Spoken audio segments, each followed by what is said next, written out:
Bismillahirrahmanirrahim. Assalamualaikum warahmatullahi wabarakatuh. Innal hamdalillah nahmaduhu wa nasta'inuhu wa nastaghfiruh wa na'udzu billahi min sururi anfusina wa min sayyiati a'malina. May yahdihillahu fala mudilla lahu wa may yudlil fala hadiyalah. Asyhadu an la ilaha illallah wahdahu la syarika lah wa asyhadu anna Muhammadan abduhu wa rasuluh. Allahumma salli wa sallim wa barik ala nabiyyina Muhammad wa ala alihi wa ashabihi ajma'in. Alhamdulillahirabbil alamin. Puji syukur kita panjatkan kehadirat Ilahi Rabbi atas karunia nikmah yang diberikan kepada kita berupa nikmat iman, nikmat Islam, dan tentunya nikmat kesehatan. Sehingga kita bisa melaksanakan saum Ramadan ini, rangkaian ibadah saum Ramadan ini, insya Allah dalam keadaan sehat walafiat. Kita bersyukur kepada Allah karena memang pada hari ini, dalam tayangan ini, kita berada di posisi Sayyidul Ayyam. Di hari Jumat adalah hari yang paling istimewa di antara hari yang lain. Dan kita juga berada di bulan Ramadan adalah rajanya bulan. Jadi bulan yang paling istimewa di antara bulan-bulan yang lain. Yang saya hormati kaum muslimin dan muslimat, wabil khusus kepada keluarga besar kampus Masjid Al-Ummah, baik KBIT, TKIT, SDIT, maupun SMPIT Ponpes Al-Ummah. Dan tidak terkecuali kepada adik-adik, santriwan-santriwati, wabil khusus kepada santri SDIT Al-Ummah, dan tentunya santri SMPIT Ponpes Al-Ummah. Mudah-mudahan bisa menyaksikan pesan-pesan ataupun kajian Ramadan kali ini. Yang pada kesempatan kali ini, Ustadz akan menyampaikan saum Ramadan, dampak positifnya bagi tiap mukmin yang melaksanakannya. Sebagaimana diketahui bahwa saum Ramadan adalah kegiatan yang ditetapkan oleh Allah, yang diundangkan oleh Allah khusus bagi orang-orang yang beriman. Jadi saum Ramadan ini tidak bersifat umum, tetapi bersifat khusus. Sebagaimana Allah jelaskan di dalam Quran surat 2 ayat 183. A'udzubillahi minasyaitonirrajim. Bismillahirrahmanirrahim. Ya ayyuhalladzina amanu kutiba alaikumus syiyam kama kutiba 'alal ladzina min qablikum la'allakum tattaqun. Wahai orang-orang yang beriman. Yang dituju adalah orang-orang yang beriman. Diwajibkan atas kamu saum sebagaimana diwajibkan atas orang-orang ataupun kaum-kaum sebelum kamu, agar kamu mendapatkan derajat takwa. Begitupun dalam hadis riwayat Imam Ahmad dan Nasai dari Abu Hurairah, Rasulullah Sallallahu Alaihi Wasallam bersabda, telah datang kepadamu bulan Ramadan, bulan kemuliaan. Allah telah mewajibkan kepada kalian untuk melaksanakan saum di bulan itu. Jamaah kaum muslimin dan muslimat, tentunya keluarga besar kampus Masjid Al-Ummah, dan yang paling khusus adalah santriwan-santriwati SDIT dan SMPIT Al-Ummah. Yang dipertanyakan adalah, tidak mungkin Allah menurunkan ayat 183 kalau tidak ada manfaatnya. yang menyuruh melaksanakan saum. Tidak mungkin Rasulullah dalam hadisnya mengabarkan tentang datangnya saum Ramadan kalau tidak ada manfaatnya. Sebagaimana diketahui bahwa Ramadan itu adalah tarbiyah, pendidikan, pembinaan, training center, ataupun pusat pembinaan bagi seluruh kaum mukminin, baik secara fisik maupun spiritualnya. Nah, pertanyaannya sekarang adalah sejauh mana pengaruh saum Ramadan ini yang dilaksanakan setiap hari, sehari suntuk, bisa 12 jam, bisa 13 jam, bahkan bisa 20 jam.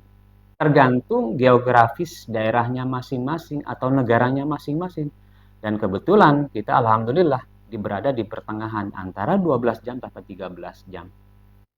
Pertanyaannya adalah sejauh mana memberikan pengaruh positif terhadap diri kita, baik fisik maupun spiritualnya. Ya, baik kondisi kesehatan fisiknya maupun kondisi kesadaran kolbunya. Rasulullah SAW bersabda, An Abi Hurairah radhiyallahu an. Qala Rasulullah sallallahu alaihi wasallam, sumu tahsihu, kata Rasulullah. Dari Abu Hurairah radhiyallahu an, Rasulullah bersabda, berpuasalah, niscaya kalian akan sehat. Rasulullah mengeluarkan sunnah seperti itu tidak mungkin. Rasulullah itu berbohong. Dan di berbagai riset kesehatan menyimpulkan bahwa ibadah puasa itu dapat meningkatkan sistem kekebalan tubuh atau imunitas. Bahkan beberapa penelitian mengungkapkan manfaat puasa bagi kesehatan. Antaranya, ya, satu, tubuh mendapatkan fase istirahat, terutama usus dan perut, serta membantu detoksifikasi. Detoksifikasi itu pengeluaran racun dalam tubuh. Yang kedua, puasa juga bisa mengurangi kadar lemak tubuh. Kelebihan lemak tubuh bisa merusak keseimbangan sistem kekebalan tubuh manusia. Ya mungkin bagi yang saum, bagi orang tua, bagi remaja, bagi anak-anak mungkin kondisi fisiknya agak kurus. Tapi itu tidak apa-apa. Yang penting sehat. Sebab baik buruknya seseorang tidak dilihat dari kurus ataupun gemuknya seseorang. Nah, permasalahannya sekarang adalah puasa seperti apa yang menghasilkan kesehatan yang baik, yang berdampak positif terhadap tubuh kita. Menurut Rasulullah dan para sahabat serta para peneliti, yang harus diperhatikan adalah pola hidup dan pola makan yang seimbang. Seimbang ketika berbuka, seimbang ketika sahur, istirahatnya cukup di siang hari maupun malam hari. Tentunya tidak stres gitu ya. Dan jangan lupa olahraga. Olahraga ya. Baik. Rasulullah SAW dari Anas bin Malik berkata, Nabi SAW biasa berbuka dengan rutab. Rutab itu kurma muda. Sebelum sholat, artinya sebelum sholat maghrib. Jika tidak ada rutab, maka beliau berbuka dengan kurma. Kurma 1 bisa 3. Jadi diusahakan, kata Rasulullah, karena sunnah Rasul itu diusahakan harus ganti. Jika tidak ada kurma, beliau minum dengan 1 tegukan air. Hadis riwayat Ahmad, Abu Dawud, dan Ibnu Khuzaimah.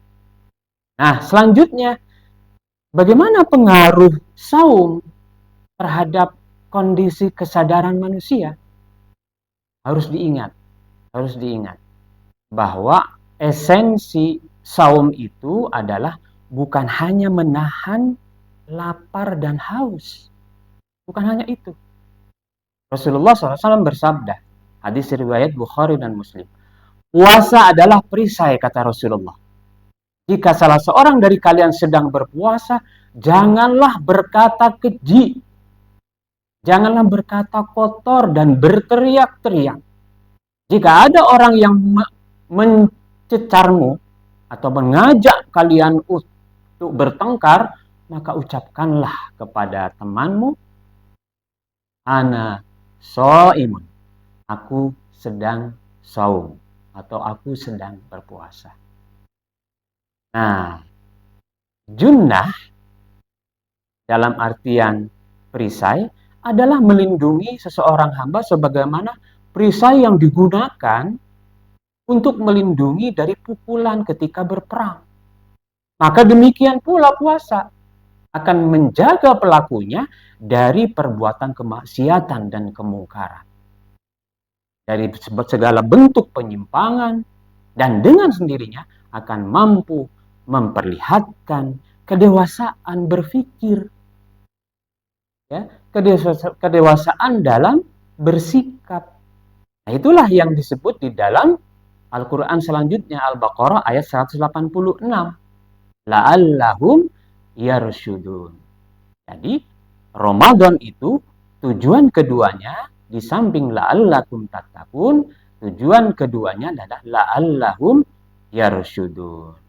Dan ayat sebelumnya adalah 185, la'allakum tashkurun, menjadi hamba-hamba yang mampu bersyukur. Nah, ini dua manfaat inilah sebenarnya yang bisa diraih dampak positif dari kita melaksanakan shaum Ramadan ini.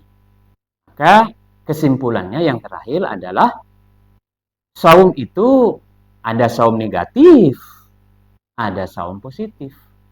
Shaum negatif di dalam Islam itu disebut imsak. Imsak itu hati-hati, menahan diri dari kebutuhan perut dan sedikit di bawah perut. Yang bentuk praktisnya tidak makan, tidak minum, dan tidak melakukan hubungan biologis di siang hari.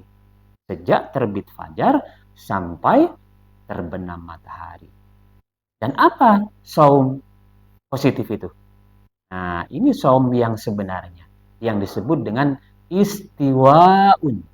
Artinya menyeimbangkan diri dengan jalan menomorsatukan aturan Allah, ajaran ilmu Allah, hukum Allah, yakni Al-Quran wa Sunnah, dengan baik cara berpikirnya, perasaannya, ucapnya, tindakannya, pendengarannya, demi mencapai 3 komponen tujuan shaum Ramadan, yaitu la'allakum tattaqun, la'allakum tashkurun, dan la'allakum yarsyudun. Demikian yang bisa Ustadz sampaikan pada kesempatan kali ini. Mudah-mudahan bermanfaat. Alallahi tawakkalna wa ilaihil masir. Wassalamualaikum warahmatullahi wabarakatuh.